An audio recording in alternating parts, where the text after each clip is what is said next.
Hey everybody, and welcome back to day 3 of the Move Me to Portugal starter series. I am super excited to be chatting with you today. Yesterday, we dove into the crucial topic of visas and those pathways to Portuguese citizenship. So today we're going to be tackling the really practical and often top of mind question. Should you rent or should you buy whenever you first make your move to Portugal? Now, this is a big one.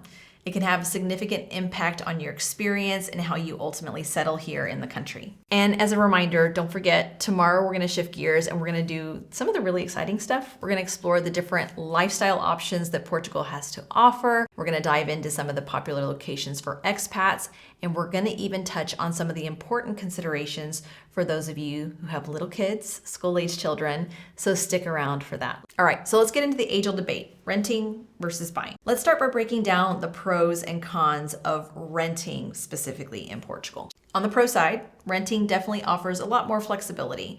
You're not going to be tied down to one specific location. It can be great whenever you're first arriving and still figuring out which area is the best fit for you. It also typically involves less upfront cost compared to buying, which can free up some of your finances for other things that you might need as you adjust into the country. Generally, whenever you're renting, you don't have to worry too much about maintenance, but make sure that whenever you are reviewing your contract, you understand the agreement between you and your landlord on how maintenance was going to be handled. But overall, less maintenance and less hassle is a definite plus. Plus, as I mentioned, renting makes it a lot easier to explore different areas of Portugal before you commit to putting your roots down into a specific location.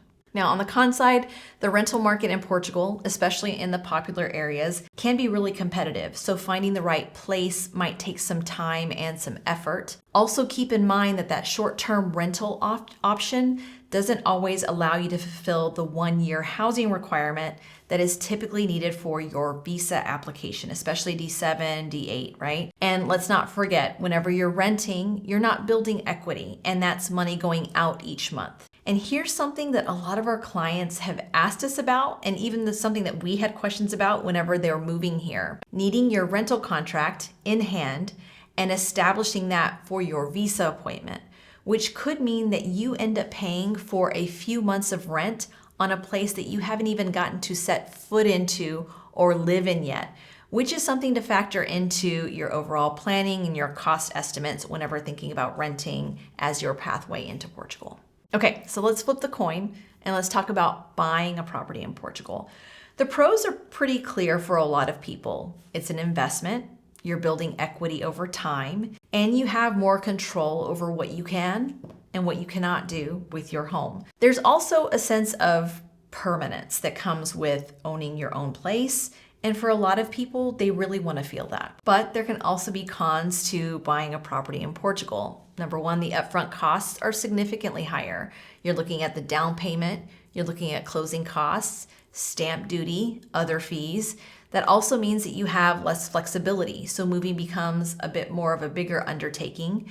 And of course, you're responsible for all the maintenance, all the repairs, and all the unexpected issues that could pop up as an actual homeowner. Plus, like any real estate market, there is always the potential for market fluctuations in terms of the value of your investment over time. So now, why is the decision between renting and buying in Portugal so important?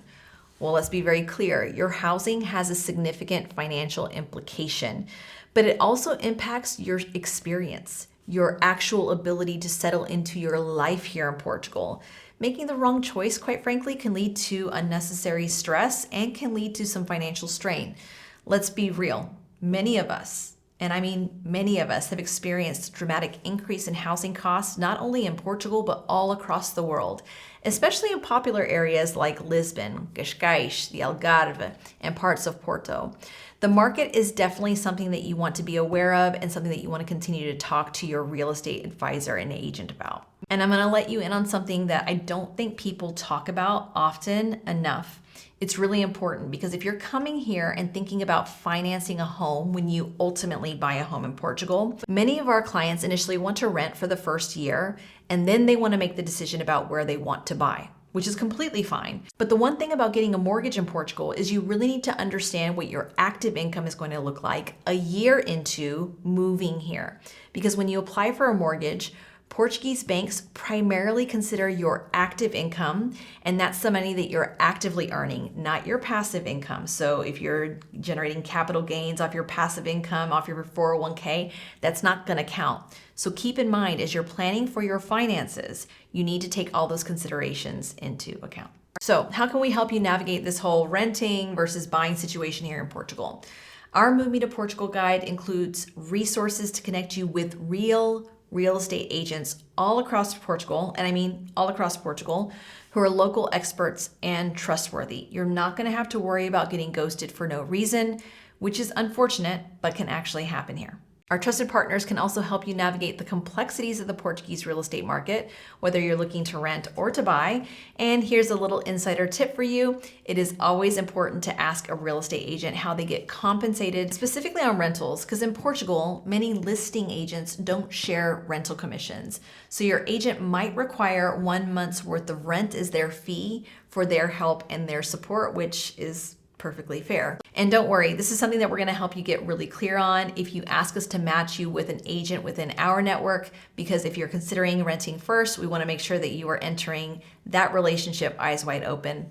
And of course, if you're struggling to figure out the best approach for your unique situation, you can always book a discovery call with Joseph and myself, where we can help you talk through all of your situation, all of your scenario, and help you sort through a plan of action. The link to both of those things, the Move Me to Portugal guide and a discovery call with Joseph and I, is linked in the description below. So let's be honest, the decision to rent or buy can be a real personal one, but understanding the pros and the cons of the current market conditions is absolutely essential for making an informed choice that is right for you and your family when making the move all the way over here.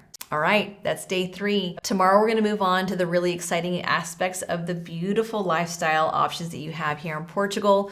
We're going to explore different regions that might be a good fit for you and touch on some important considerations for those of you with families. It's about schools.